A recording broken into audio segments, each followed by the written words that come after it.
O setor elétrico na Bolsa Brasileira é um queridinho dos investidores interessados em dividendos. Então, não podia ser diferente e a ação que você vai ver aqui é do setor elétrico e é também um excelente pagador de dividendos. A diferença para possivelmente todos os outros vídeos que você já deve ter visto por aqui no YouTube é que a gente não vai ficar na leitura simples de múltiplos encontrados em vários sites na internet. A gente vai além aqui e eu vou contar para você um pouco da história da empresa, do modelo de negócios dela para você entender como que ela ganha dinheiro, para depois a gente chegar no preço justo dessa empresa. E esse preço a gente vai achar através de um DCF. Afinal, o jeito mais seguro de encontrar quanto que vale uma empresa é projetando seus fluxos de caixa futuros e depois somar tudo. Tá preparado para fazer esse deep dive comigo?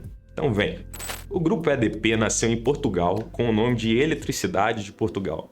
Na época, ela era uma empresa pública de energia. Ela era para os portugueses uma espécie do que a Eletrobras é para nós aqui. Depois da sua privatização por lá e durante seus mais de 40 anos de história, o grupo se tornou uma das maiores multinacionais do mundo voltada para a energia elétrica. Hoje ele está espalhado em mais de 25 países e em 4 continentes. Aqui no Brasil, o grupo tem 55,1% da EDP Energias do Brasil, que atende pelo apelido carinhoso na nossa bolsa de ENBR3, a ação desse Deep Dive. A história da empresa no Brasil começou em 1996, quando eles compraram uma parte da Companhia de Eletricidade do Estado do Rio de Janeiro, a CERG. Logo depois da CERG, eles já fizeram a compra de 25% da hidrelétrica Luiz Magalhães em Lajeado, no Tocantins, e abraçaram aí a distribuição e a geração de energia quase que numa tacada só. Mas a coisa ficou séria mesmo em 1999, já que o setor elétrico brasileiro estava passando por um processo de desestatização.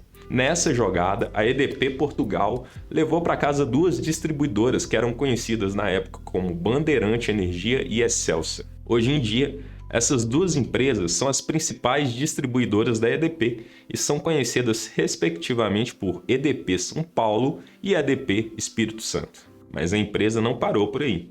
E ela continuou crescendo. Em 2003, para acompanhar as mudanças na regulamentação do mercado de venda de energia, a EDP decidiu abrir sua própria comercializadora. O objetivo era vender energia diretamente para os clientes que se encaixavam aí no mercado livre de energia. Daí, foi um pulo até o IPO, realizado em 2005. Do IPO, a gente dá um salto lá para 2016, já que não tem nada muito relevante para contar nesse meio termo. Em 2016, ela deu um passo muito importante, que foi quando a empresa arrematou a sua primeira linha de transmissão. Com isso, ela passou a atuar no último segmento que faltava, que é a transmissão de energia elétrica, mais conhecido como a menina dos olhos do investidor brasileiro. Thaisa que o diga, né? Hoje em dia, a EDP possui usinas com a capacidade instalada de 2,9 gigawatts de geração de energia, mais de 2.000 quilômetros de linha de transmissão e 2 grandes distribuidoras com mais de 3,5 mil clientes. Isso sem falar na fatia de quase 30% da Celesc, que é a estatal de energia lá de Santa Catarina. Para quem começou comprando a Serg lá atrás, parece bom, né? Mas a pergunta que fica é, como é que será que a EDP ganha grana? Isso eu vou contar para você agora no modelo de negócio da empresa. A geração de energia nada mais é que utilizar usinas para produzir energia.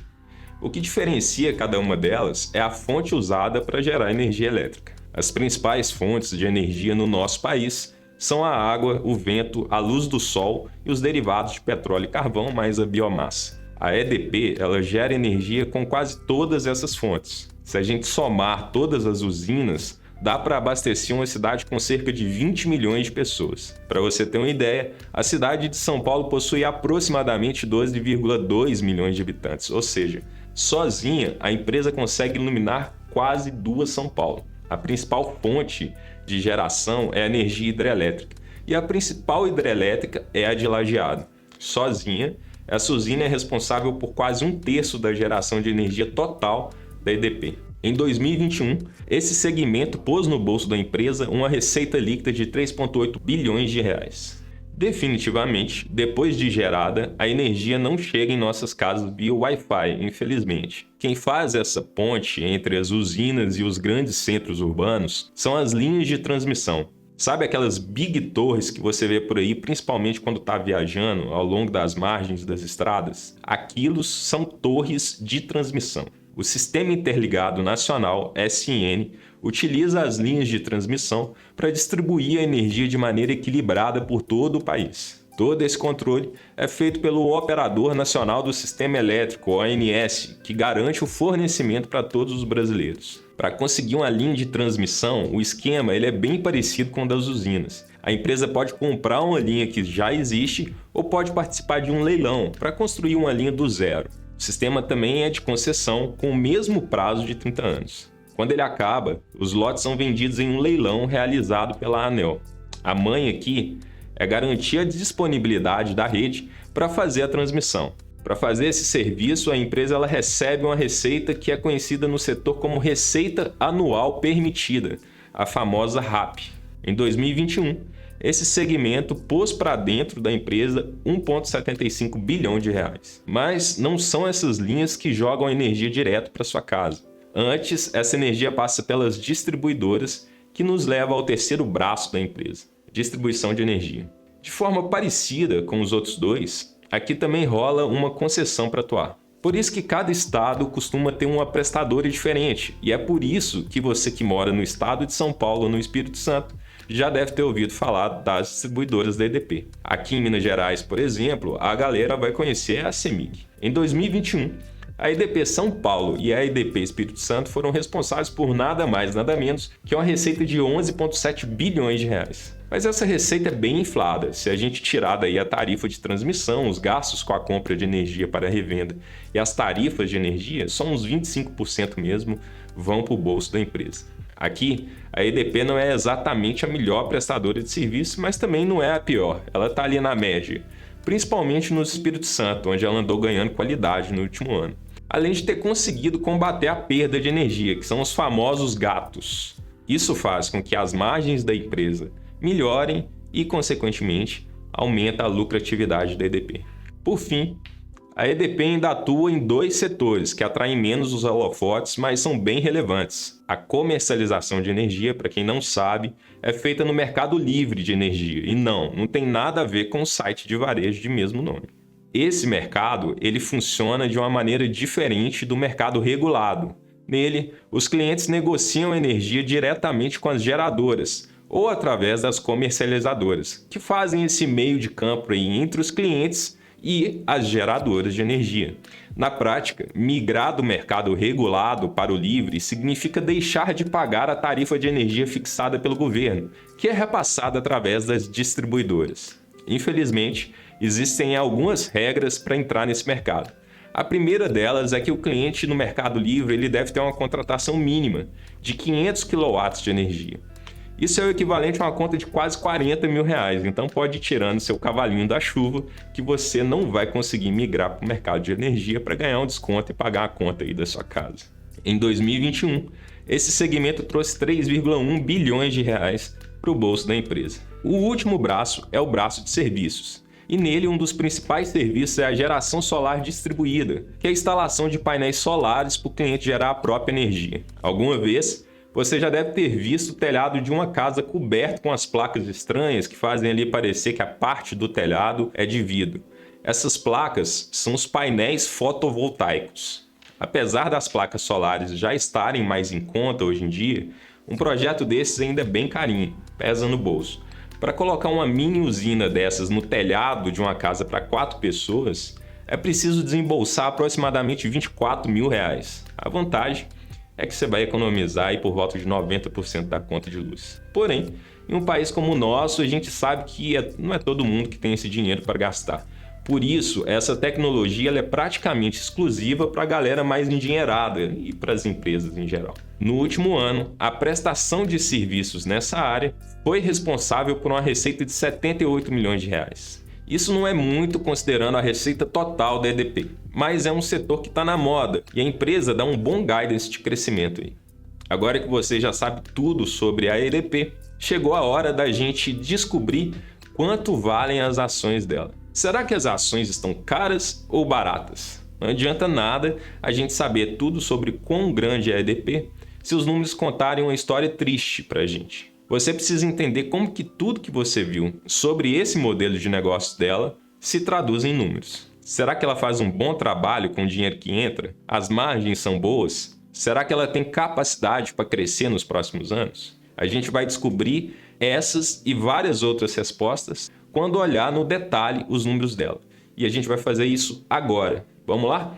Como você já sabe, a EDP tem 5 linhas de negócio que vão desde a distribuição até a comercialização de energia. O segredo de um bom valuation é ajustar as premissas que vão fundamentar as projeções de receita, de margem e de investimento da empresa. É a partir delas que a gente vai conseguir projetar os fluxos de caixas futuro dessa empresa. Aí vai ser só somar tudo que a gente vai chegar no quanto que essa empresa vale. Não importa se a gente vai cravar esses valores, o que importa é a gente não estar muito errado na média. Começando do primeiro segmento, que é a distribuição, a companhia diz que a renovação das concessões da EDP Espírito Santo e São Paulo estão caminhando para um final feliz. O CEO também enfatizou que para renovar os contratos, os órgãos reguladores eles estão sendo bem exigentes para que as empresas apresentem bons indicadores de qualidade na hora de prestar o serviço para o cliente.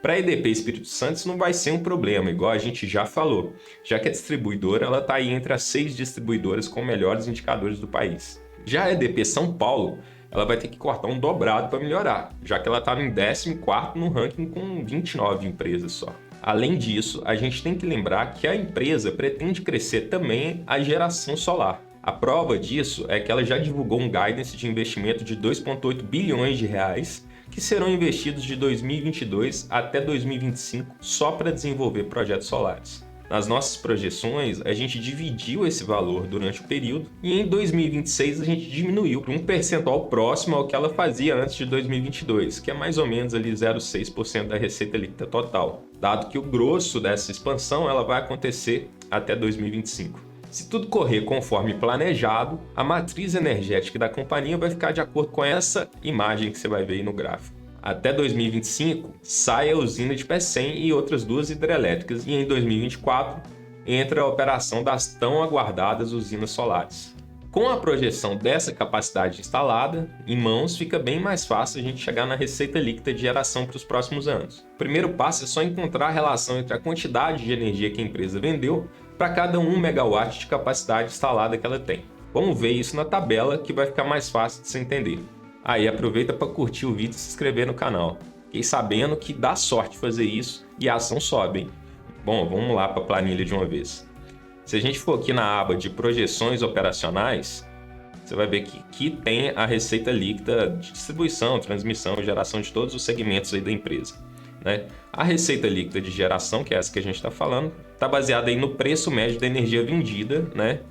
Considerando quanto que ela vende para cada 1 megawatt de capacidade instalada, tá? A gente então pegou essa média, tá vendo que é a média de todos os anos, multiplicou pelo valor da energia vendido. Esse valor da energia foi atualizado pela inflação até os anos de 2028 e com isso a gente chega aqui na receita líquida de geração, né, para o período dessa projeção explícita aqui com base na capacidade instalada que está projetada aqui embaixo, nessa tabela de evolução da capacidade instalada da geração.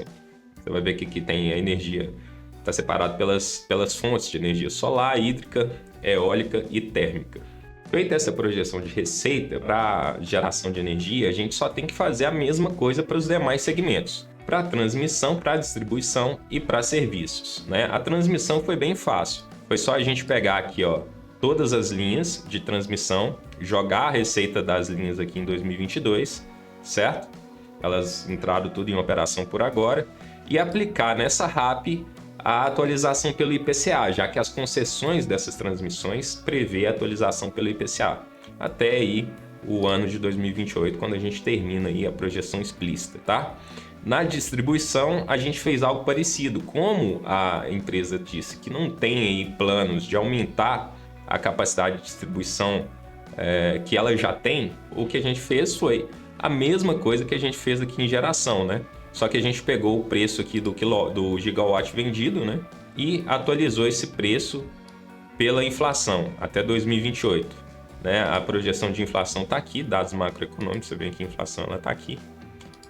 Feito essa projeção para o gigawatt de energia distribuída, a gente chega no total de energia distribuída e depois no total da receita líquida da distribuição. Para a projeção de comercialização, a gente fez o feijão com arroz, né? Foi só vir aqui no CAGR de receita, o CAGR de crescimento, né? De 2017 até 2021, ele foi 4,66%, esse é o crescimento médio ao ano.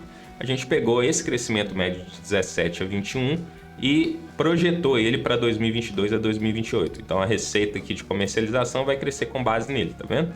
A partir de 2021, né? A gente cresceu 2022, em seguida até 2028. E por último, ficou os serviços, né? Por ser relativamente novo em nosso país, o potencial de crescimento da geração distribuída ele é muito grande. Segundo a ANEEL, em 2024, cerca de 800 mil casas terão sua própria geração de energia solar. Um crescimento de mais de 300%, igual esse gráfico que você está vendo aí na tela. Segundo os executivos da EDP, ela está pronta para crescer e acompanhar a expectativa de crescimento do mercado. O objetivo da companhia ele é completar pelo menos 500 megawatts em geração distribuída até o ano de 2025. Por isso, no nosso modelo, a gente considerou que ela vai conseguir alcançar esse crescimento até o ano prometido. E a partir daí, a gente projetou que a empresa vai estagnar e a receita do segmento vai crescer junto com a inflação. Uma vez que a gente projeta a receita, a gente precisa projetar a margem EBIT de cada segmento. E a margem EBIT está projetada aqui na tabela para cada segmento separado, né? Para a distribuição, a gente pegou a margem dos 9 meses de 2022 e anualizou essa margem para 2022 inteiro. Depois a gente foi derrubando ela até convergir aqui para a média histórica de 14,9%. Na margem de geração, a gente fez algo parecido, como, né, os nossos índices hídricos, né, estão cheios, choveu bastante, os reservatórios estão cheios, a gente manteve essa margem de 2022, né, para todo o ano. Depois foi derrubando ela até, de novo, convergir para a média histórica. Na de comercialização foi muito fácil, média histórica de todos os anos até 2021, a gente pegou a média dela e jogou até 2028. E para transmissão tem um probleminha. Como a transmissão é muito nova e todas as linhas entraram em operação agora em 2022, a gente não tem uma média histórica para fazer. Então o que a gente fez? Pegou as duas principais transmissoras da bolsa, que é a TRPL e a Taesa, e viu que a Taesa tem uma margem de 80% e a TRPL uma margem de 65%. A margem EBIT ela é muito importante porque é a margem de lucro operacional da empresa. É a partir dela que a gente vai chegar no NOPE e do NOPE no fluxo de caixa livre da empresa. Para a gente ser conservador aqui, a gente usou a margem da TRPL, das transmissões paulistas, que era 65%. Para serviços, média histórica também, de 2022 a 2028, então não tem segredo. A partir do momento que a gente projetou as receitas e a margem EBIT, a gente vem para essa tabelinha aqui, essa aba de DRE mais DCF, para a gente chegar direto no DCF, né? A gente soma todos os EBIT, joga ele aqui, de 2022 até 2027, né? Isso vai dar uma margem, né, que vai sair de 27% em 2022 até chegar em 21% em 2028. E é a partir desse EBIT que a gente vai chegar no NOPE. Do NOPE tem umas tecnicalidades aqui que eu não vou entrar em detalhes, porque senão você vai me bater nesse vídeo. Mas é a partir dele que a gente chega no que mais importa para a gente, que é o fluxo de caixa livre da empresa. A gente tem que fazer umas continhas aqui, somar a depreciação, tirar o CAPEX e depois a variação de capital de giro, mas eu não vou entrar em detalhes aqui de como que faz isso e nem por que faz isso. Mas é a partir do NOPE, que vem lá do EBIT, que a gente chega no fluxo de caixa livre da empresa e é o fluxo de caixa livre que importa. Essa é a projeção de fluxo de caixa livre que você está vendo aí na tela de EDP, tá? De 2022 até a perpetuidade. Lembrando que 2022 já passaram 9 meses, então a gente tem aqui o year to go de 2022, que é o restinho, são os 3 meses restantes, 908 milhões, é o fluxo de caixa livre do resto desse ano, que a gente vai pegar, somar ele às projeções de 2023 até a perpetuidade e trazer a valor presente. É só lembrar que o valor, o dinheiro, ele tem valor no tempo, né?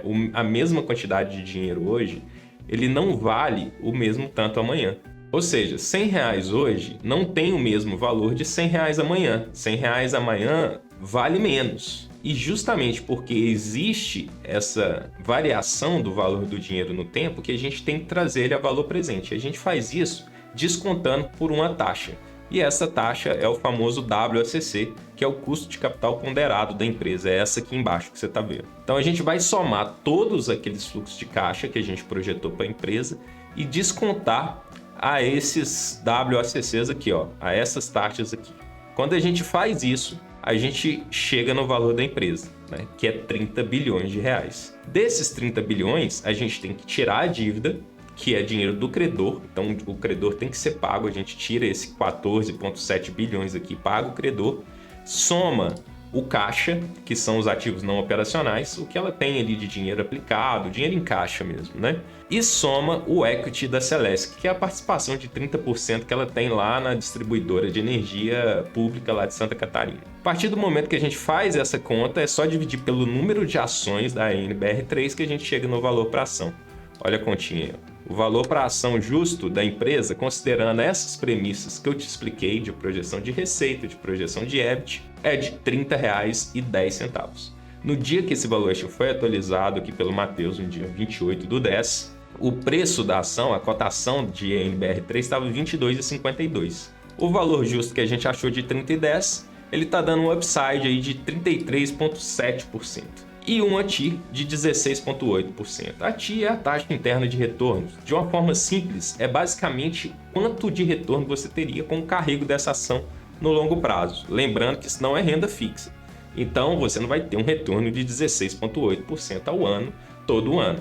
Na média, no longo prazo, é esse o retorno que você teria caso comprasse a ação a R$ 22,52, né, na data aqui do valuation. No dia que você está vendo esse vídeo, eu não sei exatamente quanto ela vai estar, mas se ela tiver num valor menor do que esse 30,10 e tiver próximo ainda da data desse valuation, é bem possível que você vai estar fazendo um bom negócio aqui. Lembrando que aqui do lado você ainda encontra uma matriz de sensibilidade. Se o WACC diminuir muito, né, o preço da ação ele acaba subindo, e se o growth aumentar muito, né, o preço da ação também sobe. Isso quer dizer que no melhor cenário, o cenário mais otimista com WACC baixo e uma taxa de crescimento alto, essa ação valeria R$ 85, mas num cenário bem pessimista com um WACC alto e uma taxa de crescimento baixo, essa ação valeria R$ 19,89, e aqui está toda a matriz de sensibilidade para você variar aí o cenário da forma que você quiser. Se você gostou desse vídeo, eu tenho certeza que você vai gostar desse outro vídeo que está aparecendo aí na tela também, que é o vídeo de JSLG 3. É uma análise menos complexa do que essa, é uma análise de múltiplo, mas eu tenho certeza que se você gostou dessa, você vai gostar dela também. E se eu fosse você, eu assisti esse vídeo agora. No mais, obrigado por assistir esse vídeo e eu te aguardo no próximo. Um abraço.